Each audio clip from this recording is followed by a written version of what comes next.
Good afternoon. I'm John Miller, Deputy Commissioner for Intelligence and Counterterrorism. We're going to do an initial briefing here, which is going to be somewhat limited because the investigation is very active. The incident is still unfolding. You're going to hear from First Deputy Mayor Lorraine Grillo, Governor Kathy Hochul, Police Commissioner Keyshawn Sewell will outline the events as we know them. Laura Kavanaugh, the First Deputy Commissioner and Acting Fire Commissioner, will walk you through casualties. Jenno Lieber from the MTA will give us the status of the system, and then we'll be able to entertain some limited questions. There will be another briefing later this afternoon where we'll be able to update that, and then additional briefings as needed. First Deputy Mayor Lorraine Grillo. Thank you, John. So from the very minute this incident occurred, the mayor and I have been on the phone monitoring the situation constantly. We have worked with all of our agencies, the FDNY, NYPD, OEM, all of the agencies who have worked really hard together, and we continue to throw all of the city's resources at this situation. We've made all of the resources available, and we'll work with the Office of Emergency Management for any additional needs. I'm going to ask the Police Commissioner, Keyshawn Sewell, to speak to you and give you an update on the events. Thank you. Good afternoon. We're here to update New Yorkers about an active shooting incident that took place this morning inside the 36th Street subway station on the N line. I want to begin by assuring the public that there are currently no known explosive devices on our subway trains, and this is not being investigated as an act of terrorism at this time. We can also report that although this was a violent incident, reportedly we have no one with life-threatening injuries as a result of this case. This investigation is only hours old, so please note this information is subject to change. Just before 8:24 this morning, as a Manhattan-bound N train waited to enter the 36th Street station, an individual on that train donned what appeared to be a gas mask. He then took a canister out of his bag and opened it. The train at that time began to fill with smoke. He then opened fire, striking multiple people on the subway and in the platform. Again, we will describe him as an individual. He is being reported as a male black, approximately 5 feet 5 inches tall with a heavy build. He was wearing a green construction type vest and a hooded sweatshirt. The color is gray. At this time, we are working with our federal partners where we are asking for the public's help.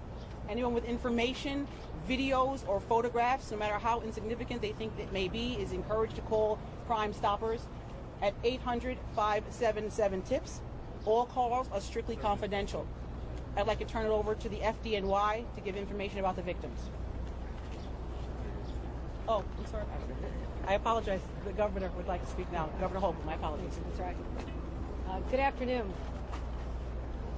This morning, ordinary New Yorkers woke up in anticipation of a relatively normal day. They left their homes en route to school, en route to their jobs, and to a normal day, as I mentioned. That sense of tranquility and normalness was disrupted, brutally disrupted, by an individual so cold-hearted and depraved of heart that they had no caring about the individuals that they assaulted as they simply went about their daily lives. This individual is still on the loose. This person is dangerous. They're asking individuals to be very vigilant and alert. You'll get more reports on specificity as the day goes on.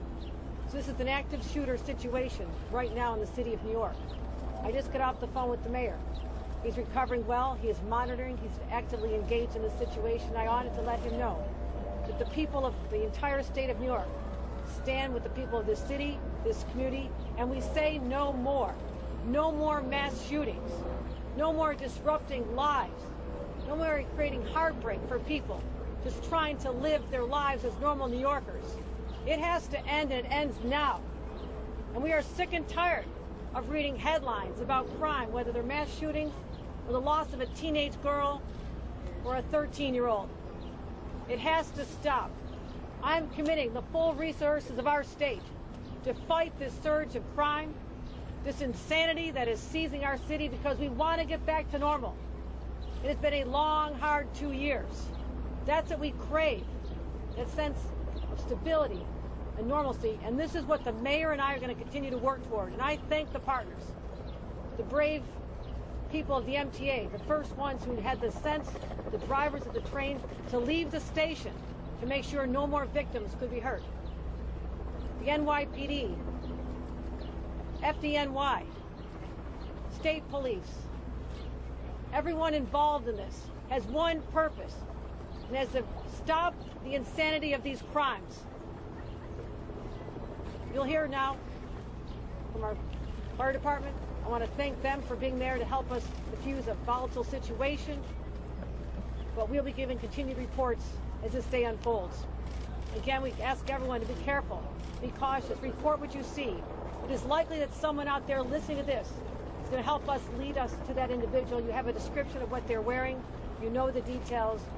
But this is the day we pull together as New Yorkers, united in a common purpose to say no more. And that is what I'm going to continue to do as the governor of the state of New York, working with our local partners right here. Thank you.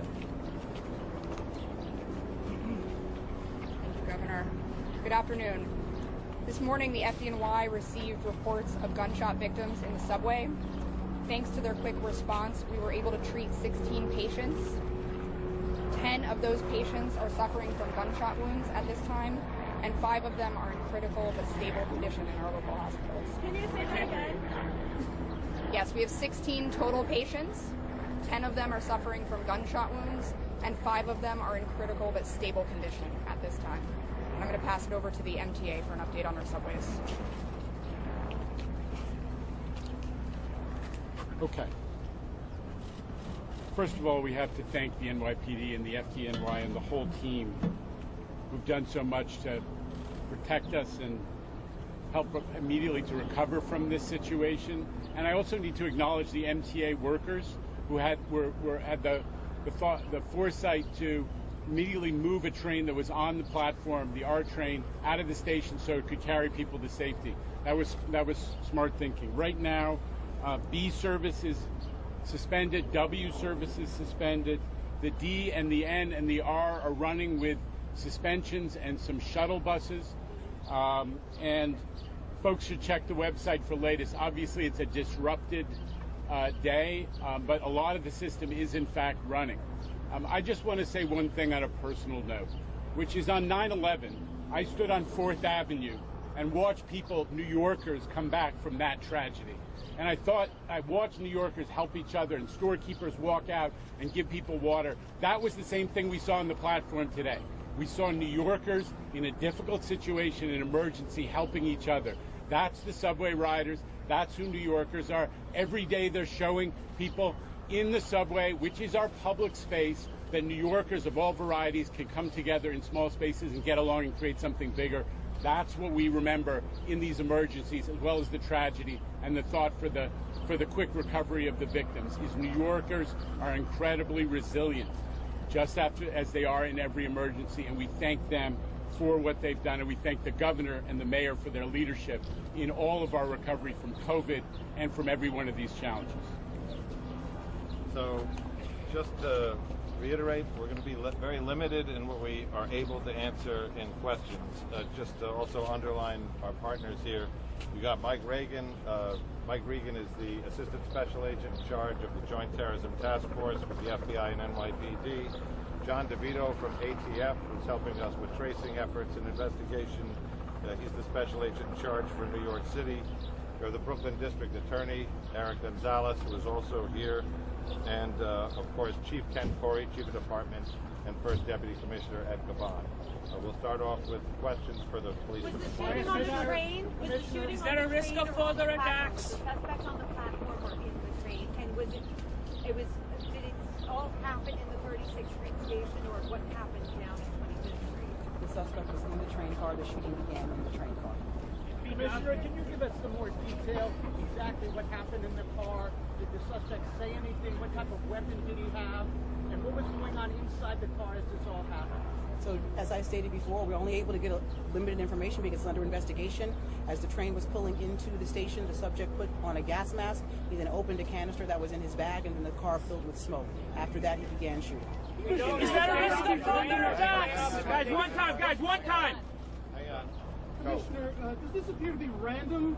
Any idea why this individual did this and did this here?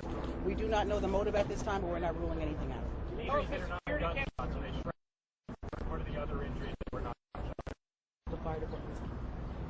There are a variety of other injuries, from smoke inhalation to shrapnel to panic from the incident.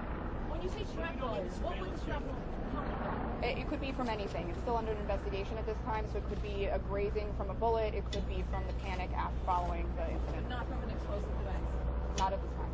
Any idea the suspect where they fled? The train tracks. Any idea on the whereabouts? That's subject to investigation. We're endeavoring to determine that right now. Okay, Josh. Why were the trains not?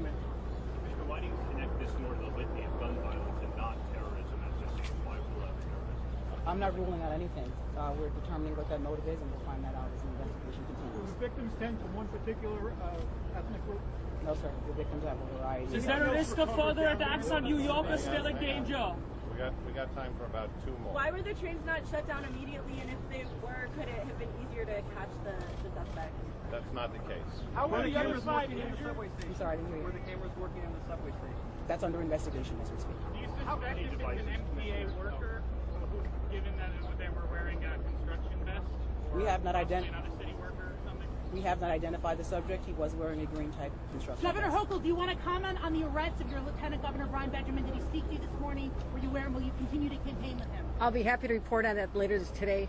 We'll have a statement out there. I've not had a chance to speak to him. I was doing media interviews this morning, but this is not the place, but I will be addressing it very shortly. Let's focus on the fact that there are people in a hospital right now fighting for their lives. Those are the people we're thinking about and praying for at this moment. All right, thank you very Is there a much. risk of further attacks on New Yorkers still in Hang on a danger from the second. Hang on suspect? a second. We're going to get back to you with a time for an update later. The information is developing. We expect to have more later, and that will not be here. That will be either at the precinct or headquarters. We'll find an appropriate location where we have enough room. Are New We can Yorkers do still this in a danger controlled from the environment. suspect? You said the other precinct was not here.